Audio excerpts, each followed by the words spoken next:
man in his 60s came in at the recruitment office and told the officer that he wanted to join the army. The officer laughed helplessly. "You're 70 years old, so don't come and joke about it. Although the war is urgent at the front, they can't send a tired man to the front. You'd better go home early and stop playing around here." The man was not happy to hear this. He slowly pulled back his jacket to reveal a cross. The officer was instantly surprised. Anyone who could have this medal was no ordinary person. It turned out that the man's name was Ivan, and he had been a senior commander under the Tsar. When civil war broke out in 1917, Tsarist Russia was overthrown, and as a senior Tsarist general he became a prisoner of war. To escape capture, he fled into the forests of Siberia and lived a life of seclusion, hunting, and isolation.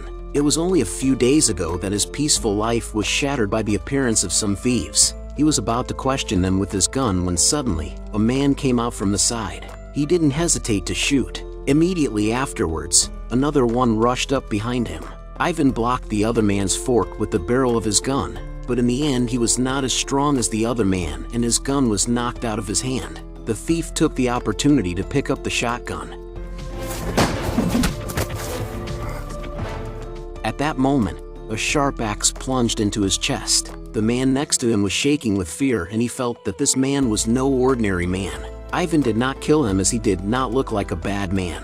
During the night, the man revealed what they were up to. It turned out that the three of them were deserters from the battlefield. They had fled into the area to survive because the German attack had been too fierce and the Soviet position had been lost. Isolated from the world, Ivan was very puzzled. The war had ended 17 years earlier, but he was still shocked when he heard the man's account of how he had learned that his country was being invaded by the enemy. At night, he stroked the medals he had been awarded and was reminded once again of his mission as a soldier. Although he was a general of the former Tsar, it was also the Tsar's descendants who were suffering from the war. So Ivan went down the next morning. This led to a scene where he joined the army. When the officer found out that he was the Tsar's general, the officer immediately picked up the phone and prepared to call the guard to come and arrest him.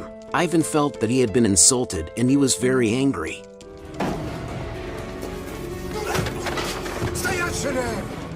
After a shout from Ivan, the officer stood still and did not dare to move.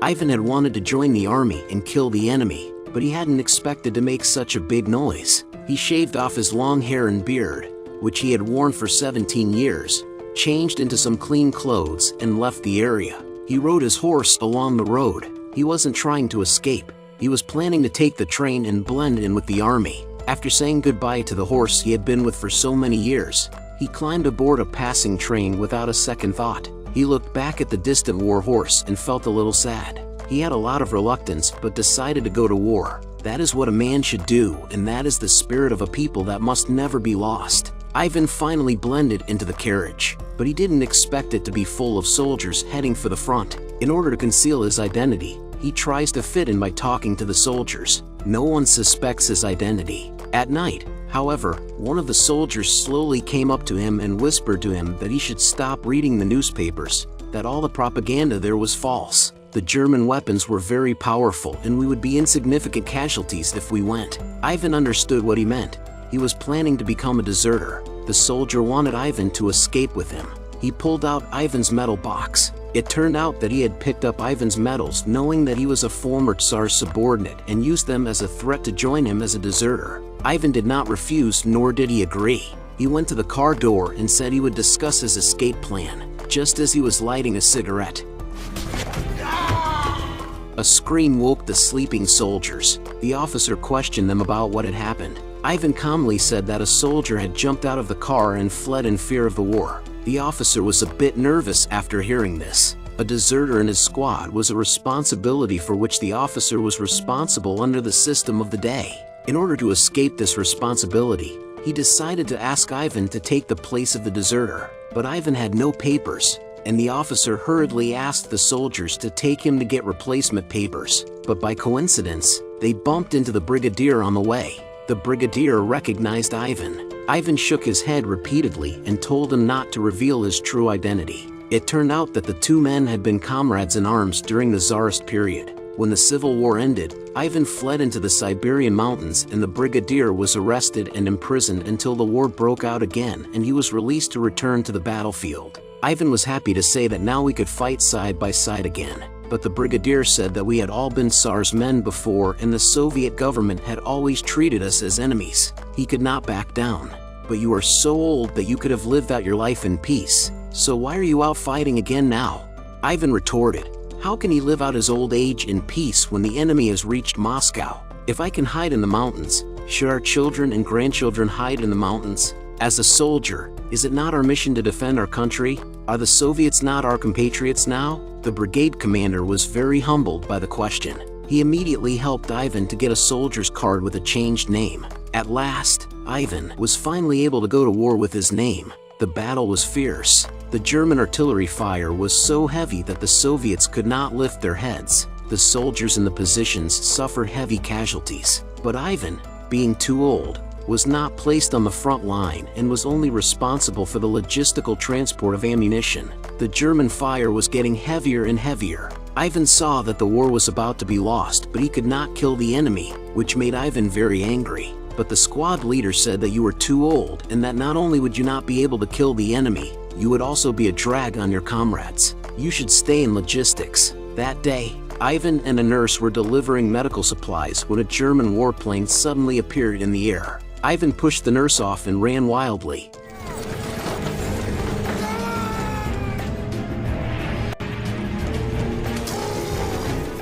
But how could a horse-drawn cart outrun a plane? As the shells hit the ground, the carriage was overturned. The nurse got up to check on Ivan's condition, but he was all right. Ivan had come all this way to join the army with the intention of killing the enemy, but he didn't want to die without having killed a single enemy. So he approached the scout leader and said he would fight them. The scout leader was very dismissive. He sent a soldier. Both of the soldiers' swords went into the trunk of the tree. Ivan laughed at this. You can't kill the enemy with that. Then he took his axe out of his pocket. The axe head was set just between the two knives. The scout leader froze. This man was not really your average man. Ivan had managed to join the scouting party, but what he didn't expect was that he would still be tasked with delivering ammunition. This made Ivan very depressed. On this day, he was on his way to deliver ammunition when he was stopped by two Soviet officers in overcoats. He had thought it was a routine inspection by the inspector, but just as he turned around,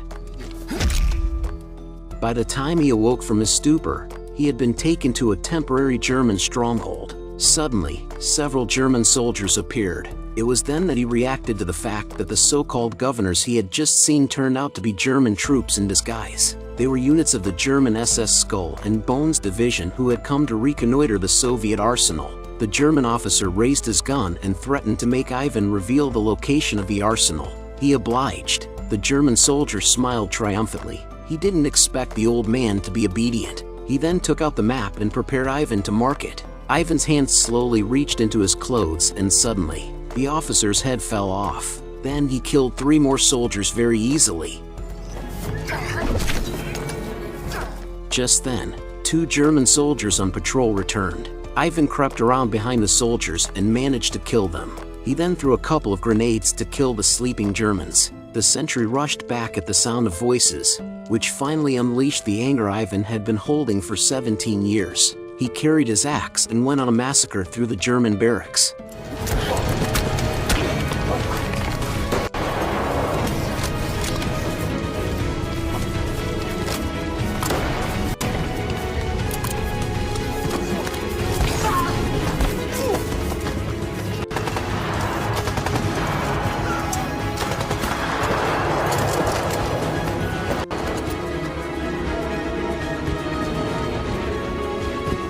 He dropped his bombs too accurately. At that moment, the German soldier who had not died earlier stood up again. He looked at the terrified Ivan and recoiled in fear. He rushed forward to get a grenade, but the axe arrived early. The soldier was going to pick up the axe and resist, but he shook it half-heartedly and could not pull it off. Immediately afterwards, the soldier was knocked unconscious. Ivan also sat down on the ground exhausted. It did not take long for the Soviet reconnaissance team to arrive. They looked at the bodies all over the ground and Ivan sitting on the ground, and they were in a bit of disbelief.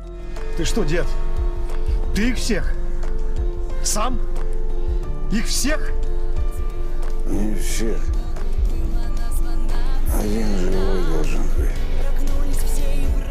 The reconnaissance squad was very surprised. Ivan is then taken to the back hospital to heal. That's basically the end of the film. Seeing this, you're all probably thinking this is a fake movie, but in reality, Ivan's prototype is real. His name was Dmitry Ovcharenko. The film, which is based on his true story,